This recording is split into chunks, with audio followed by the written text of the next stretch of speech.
I sat through and read the story of Amphoreus from 3.0 to the most recent patch of 3.2. All because I was curious and wanted to know if this 15-hour yap fest truly had something beyond the veil that is all its text. I'll be going through the patch's story in release order and giving my thoughts on what works and what doesn't. Keep in mind that because media such as this is subjective, I'll have points you may agree and disagree with, and that's all good. I open the comments section to discuss your or others' perspectives on the story and to even correct me in case I get some things wrong. Additional note before I begin. I'll be judging the story using what was presented throughout the main quest line.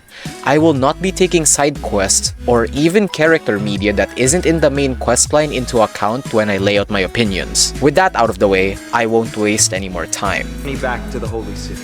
Are they just gonna say, but their souls are so pure, their heroic spirits shine through brighter than the stars we fear, and therefore I think they should be allowed. Blah blah blah. Let's see how this plays out. However, during the battle to defend Akama, we fought side by side numerous times. The look in someone's eyes in moments of life and death. No! And I was able to detect the conviction in their eyes back then. That's why I was willing to put my life... New life or death. I don't like 3.0. While it has its merits, I found the story failing in truly captivating me into the world of Amphoreus. This is due in part to the fact that 3.0 spends too much time setting up future concepts and plot lines. A problem that I'll get more into with 3.1, that I couldn't find myself being invested in the current act. What doesn't help is that 3.0's way of setting things up feels like it's just lightly mentioning something only to push it to the side until it's necessary to bring it up. This shouldn't be a big deal, but you see, there is so much going on in Amphoreus, and it doesn't help that we have another problem in the fact that we, the Trailblazer, do not have any personal stakes in the conflict going on in Amphoreus. I am well aware that we are on this journey to essentially fuel up the Astral Express, connect Amphoreus to the Silver Rail as part of the Path of Trailblaze, and because this also serves Black Swan's interest. The problem is that to the Trailblazer, there isn't a personal drive to go through all these life or death situations in Amphoreus. The reasons I acknowledged feel more like a chore, something we have to do regardless.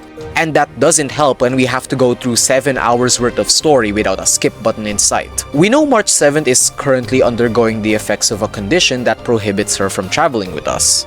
The story would have benefited if, prior to or along our journey, we would have a guarantee that something or someone here in Amphoreus would be able to help March. Let's say someone like Agalea or Tribi. If we know that they hold valuable knowledge or ability in helping March, this would incentivize us to go along with the Flame Chase journey, to connect Amphoreus to the world beyond the sky. But instead, we choose to risk our lives for the nth time, almost getting ourselves executed, which leads us to explicitly stating that we don't have much stakes in the Chrysos Heirs conflicts, even giving us a non-canon ending where we just up and leave. Speaking of which, I liked that scene where we first entered the Vortex of Genesis. The whole part with Agalea putting us on the spot with our lives in the balance, if we don't give her honest answers, is good as it switches the tone and gives us more insight into Agalea's character.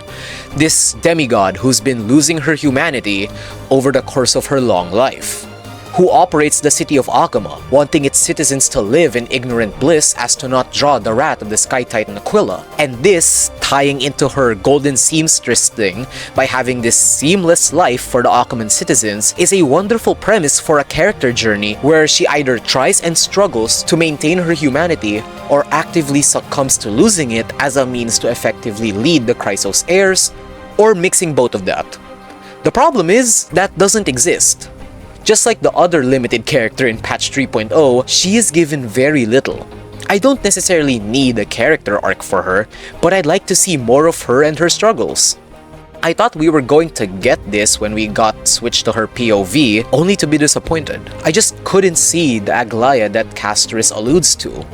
This woman who has hardened her resolve, but wasn't as cold as she made herself out to be. Believe me, I wanted to really like her character and still hope that Agalea is treated better as a character in the coming patch stories. Now I want to move on to the other problem in 3.0, the quote-unquote yapping. Which, to cut a long tangent about my gripes using the word yapping as a way of criticizing a story short, this is just pacing and presentation issues worded in a way for Gen Z and Gen Alpha to understand without having to use more than 2 brain cells while still missing the point. But how is 3.0's pacing and presentation then?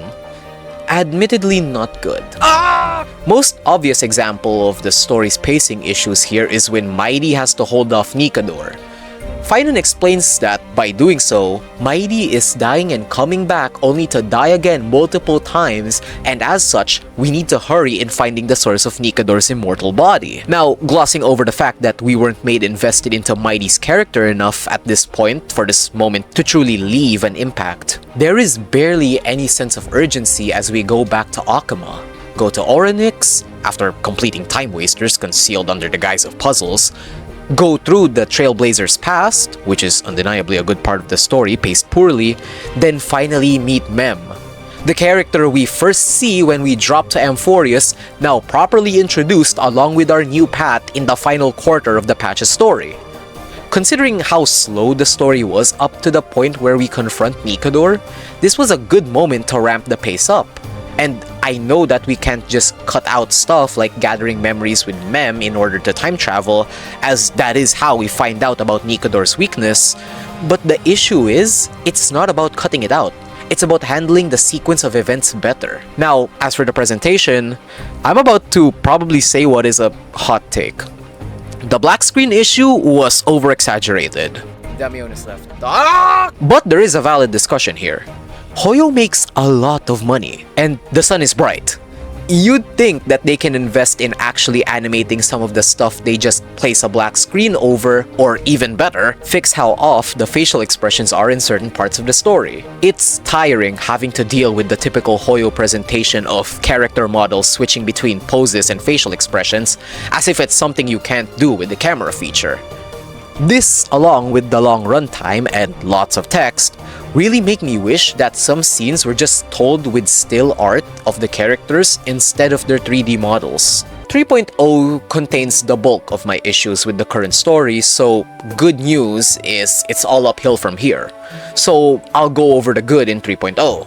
The scene where we go through Trailblazer's lost memories with the Stellaron Hunters was a scene that had almost everything I wanted to see from the rest of 3.0 at the time. It was personal to the Trailblazer, despite being a detour from the main plot of the current act. It builds and adds to the Stellaron Hunters in subtle ways without the need for bloated dialogue, and this especially goes for Kafka. Blade alludes to Kafka's unwavering care and compassion for the Trailblazer, and guess what? We get to see that soon after if you choose to say goodbye to her. This is good! We're getting revelations of our past. It hits emotionally because there is unsaid history, but you clearly know that there is a connection between these because you keep running into them. Additionally, the stuff with Nias in the past was pretty good, and I couldn't tell why when I was going through 3.0. I just thought that it was my bias towards Spartan characters being warm-hearted people, but with hindsight, yeah, it was more than that, and recent developments with 3.0 made me appreciate this segment more. New life or death. So, I mentioned an issue that started in 3.0 but only hit me while going through this portion of the story. Yeah, it's about how all over the place the story is, especially at this point. We go from seeing Phainon take on the Trial of Strife to intervening for his sake, which then segues well into Mydei's character arc. But then we have to go to the Grove to learn more about the Black Tide. This adds to the world of Amphoreus at a pretty bad time. We go through the whole grave section, which takes a while before we return to the good stuff with Mydei, but before we return, we set up and introduce Anaxa, Circe's, Hyacine, and the Flame Reaver. It's a lot to take in when we already have Mydei's and Triby's arcs. The conclusion of Mydei's arc was honestly quite spectacular. He went from just being the typical cold and distant tough guy to someone with a selfless heart of gold in my eyes, and that is where I had to give 3.1 its flowers. Going through the past to pave the way for the future is a prevalent theme in Amphoreus that is done well in Mydei's story, as he aimed to abolish the past traditions of Kremnoans so that they could thrive better in the new era. It also makes sense logically, since if the Kremnoans were to return home, they'd have to deal with the Black Tide as well, which puts them at severe risk. Hence why Mydei takes the role of the sole bulwark. As for Triby's arc, I'm mixed. It had its good and emotional moments, but it doesn't live up to the heights that the previous arc's conclusion did. Maybe it didn't need to, but it does take a bit from the pacing, since the ending where Mydei temporarily vanquishes the Flame Reaver and takes his position on the throne would have been a good place to end 3.1. Especially since I have this nagging issue that I think I need better clarification on. So I'm open to admitting if I missed something here. So Triby's arc started cause Crateros wanted to see the origins of the prophecy for themselves, given the context that the prophecy gave the Kremnoans the short end of the stick. This makes sense and is a good way to learn more about this vague prophecy that I still couldn't fully comprehend at this point. So I was kind of hyped for Triby's story. But then the temple part happens. The triplets need to bargain with Orynyx to gain their aid in reforming their past memories, since their fragmentation messed that up. When they arrive to the heart of the temple, they don't find Orynyx, but rather the Flame Reaver instead. Based on our previous encounter, we know this guy means trouble, and so does Trian. So in a heartbreaking moment, Trian sacrifices herself to give Triby and Trinon a way out of the temple. The story then shifts priorities to baiting out the Reaver in order to regain Orynyx's core flame, which leads to the cutscene with Mydei. So far, pretty good. But when the whole plot with the prophecy is brought up again, suddenly Crateros just loses interest. Since Mydei's arc was pretty much complete and he forever changed the way of the Kremnoans, before we could return to the very reason the Triby story segment began. Yes, we still proceed with it, since it then becomes less about showing the prophecy to Crateros and more about revealing its origins to Phainon and the Trailblazer. Which I can't help but feel like, once again, this stuff could have been placed better chronologically. Have Crateros and Mydei be part of this segment with Triby, Trailblazer, and Phainon, as it does add to the whole thing with searching the past for answers motif that Mydei's arc also makes use of. Then have the Flame Reaver stuff. Keep Trian's sacrifice and the scene where Crateros squares up with the Reaver. It would be more impactful of a moment if the story shifted the events a little, like I suggested. This would add more to Crateros' scene by having his conviction to face the Reaver also be fueled by the journey to the past, but also help him see Mydei's perspective on why he doesn't want the Kremnoans to return home. There are children of Kremnos that yearn for the home they themselves never stepped foot on, in a time where the Black Tide could take their lives. Seeing Crateros try to defend Trian despite her sacrifice going in line with the Kremnoans' belief of death before glorious return, and in turn, seeing the negatives of such a belief would have probably added more emotional impact and made the story feel a bit more cohesive. Of course, I do want Trian's death to still carry the impact it has on Triby, Trinon, and Castorice. But I also feel off about it, considering that we were able to go back in time still, despite the fact that Orynyx had fallen, and as such, no one was governing time or was there to take the pain it apparently causes when we perform miracles, which we do in the past to help out Tribios. So therein lies my question and where I'm willing to eat my words. Was Triby going to Orynyx beforehand even necessary? Was Trian's sacrifice actually avoidable? Why can we go back in time when Triby didn't even get to bargain with Orynyx to fix the fragmentation of their memories? Overall, I did enjoy Triby's story more than what we had prior, with the exception of Mydei's arc. The presentation was going places, the emotional beats are there, and we did get more information about the prophecy. I've seen a lot of people rate 3.1 higher than 3.2, and I'm genuinely curious to hear more on that. I do admit I feel like I'm missing something here, and I would love to hear other people's thoughts. But now, we go on to the patch I was waiting for.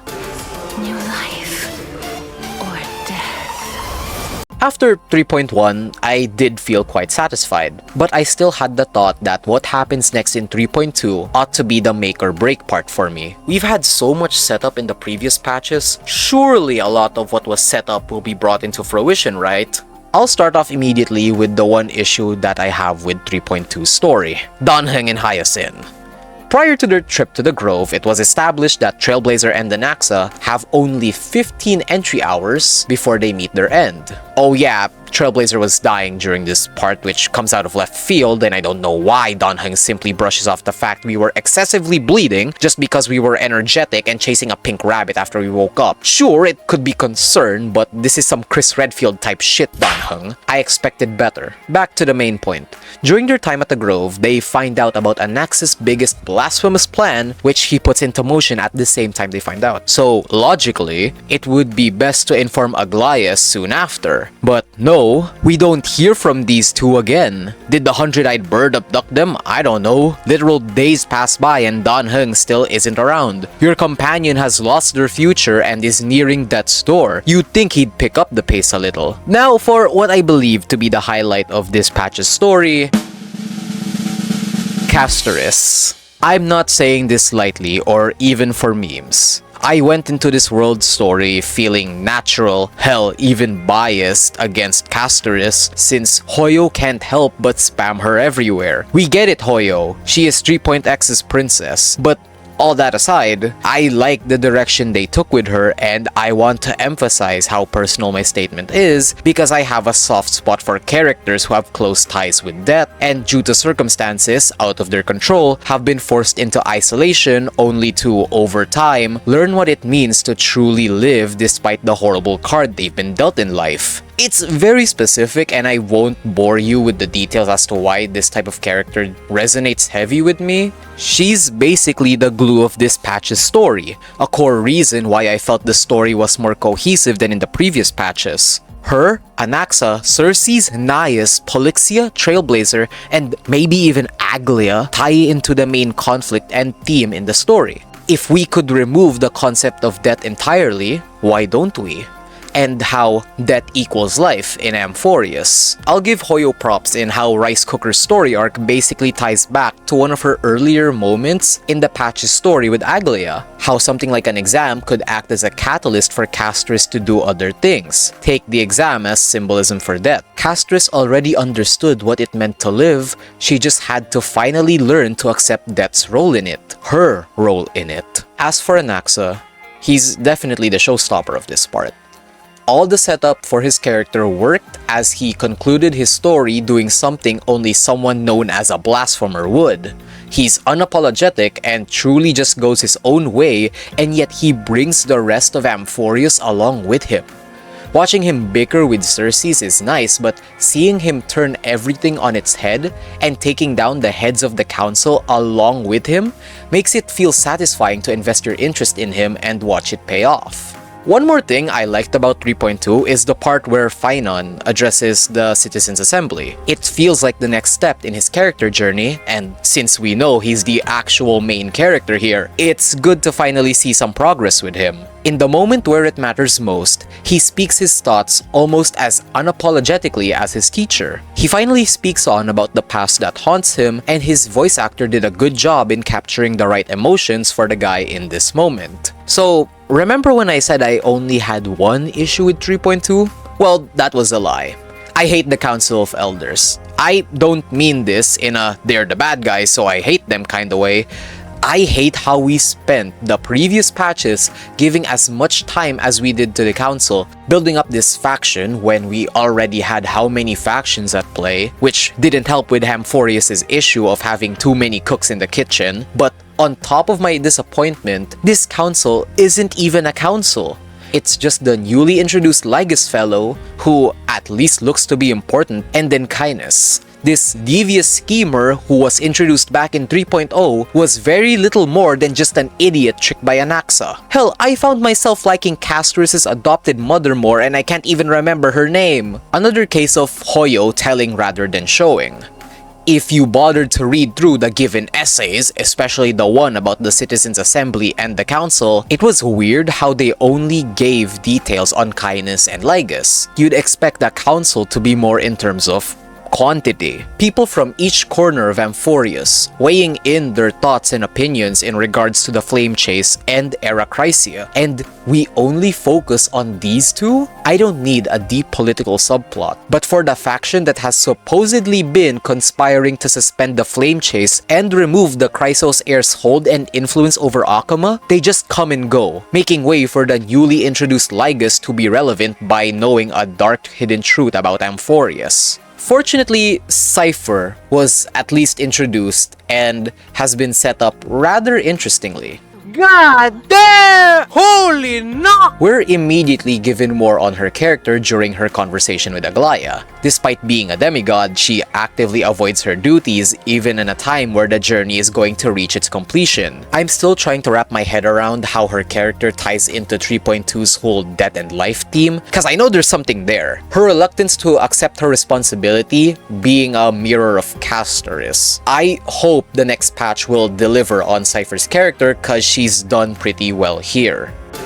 New life or death. I know I'm being quite negative of my opinions in regards to the story, and I don't mean it in bad faith despite what my previous uploads on HSR may have you believe. No, I literally mean it. You shouldn't have. What the f is this? For the good parts of Amphoreus, such as Mydei, Castorice, Anaxa, Phainon, and even Tribi, I genuinely like a lot. During my playthrough, I was going on a tangent about how much I appreciate the themes in Castorice's story, same with Mydei. But here's my unbiased opinion on Amphoreus' story wrapped up in one sentence. It's not for everyone.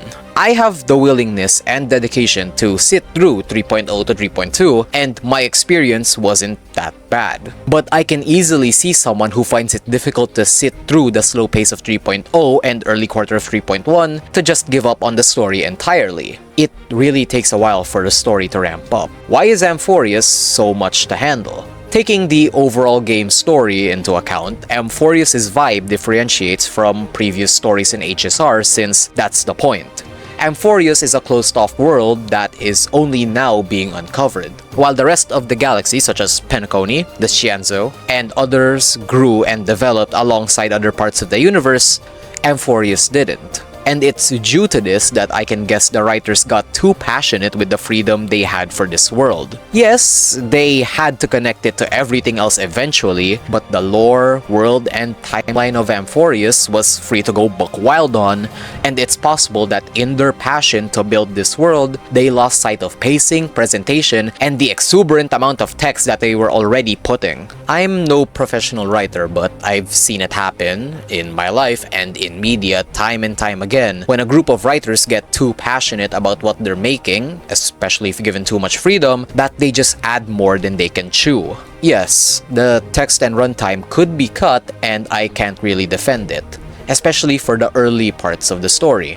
The presentation should be better, but with each patch I went through, I could either be delusional or I was actually seeing some improvements, albeit small in scale. HSR is in a bit of a weird spot currently in terms of content, but if I could ask you to take one thing from this video, it's that you actually give something a chance. It's easy to hate on the story for its long runtime. Honestly, I was doing the same, but I ask that you give stuff like this an honest-to-goodness chance. Not just HSR, not just Amphoreus. If you try it and you don't like it, that's alright. We can discuss our thoughts and opinions. Nuance and mixed opinions are becoming more foreign in the gacha space, and I think not allowing yourself to hear another party's opinion out and simply placing people and opinions in the boxes of with me or against me is unhealthy for the space.